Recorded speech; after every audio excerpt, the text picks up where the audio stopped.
সাবেক প্রধানমন্ত্রী শেখ হাসিনাকে ভারত থেকে ফিরিয়ে আনার জন্য বার্তা দেবেন। শেখ হাসিনা ফিরবেন কিনা সেটা তো আমার বিষয় না, সেটা আপনার তাকে জিজ্ঞেস করুন।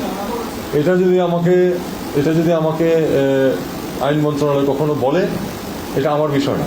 আইন মন্ত্রণালয় যদি বলে যে তাকে ফিরিয়ে আনার জন্য চিঠি দেন, আমি দেবো, ফরেন সেক্রেটারি তখন একটা চিঠি পাঠিয়ে দেবো। এটা দেখতে থাকুন কি হয়। সবকিছু একটা জিনিস মনে রাখবেন, সবকিছু কিন্তু এই ছাত্রদেরও নিয়ন্ত্রণে না, আমাদেরও নিয়ন্ত্রণে না, দেশের নিয়ন্ত্রণে না। এটাকে মনে রাখতে হবে। বর্তমান যে উপদেষ্টা পরিষদ আছে, তারা কিন্তু ঘোড়াডিঙে ঘাস খাওয়ার কেউ চেষ্টা করবে না, এটুকু আমি বলতে পারি। যাদের সাথে আমার ব্যক্তিগত সম্পর্ক যেটুকু আছে তাদের করে আমি বলতে পারি যে তারা এই কাজটা করবে না বলে আমি মনে করি। আই মে বি প্রুভড রং, সেটা হলো পরের কথা। আর প্রথম কথা ছিল ভারতের সাথে সম্পর্কের ব্যাপারে যেটা বলছেন, সোনালী অধ্যায়।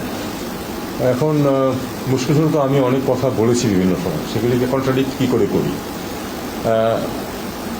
আমি মনে করি যে আসলে দুই সরকারের মধ্যে তো আসলে খুবই ঘনিষ্ঠ সম্পর্ক ছিল, এটা আমরা জানি সেটা, এবং আমি আমার লেখায় কথায় বিভিন্ন সময় বলেছি, অনেকেই বলেছে সেটা।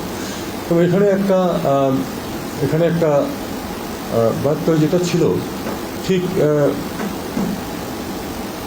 মানুষের মাঝে কতটুকু যে সোনালী অধ্যায় চলছিল মানুষের মনে সম্পর্কের ব্যাপারে, সেটা নিয়ে আমার সন্দেহ আছে।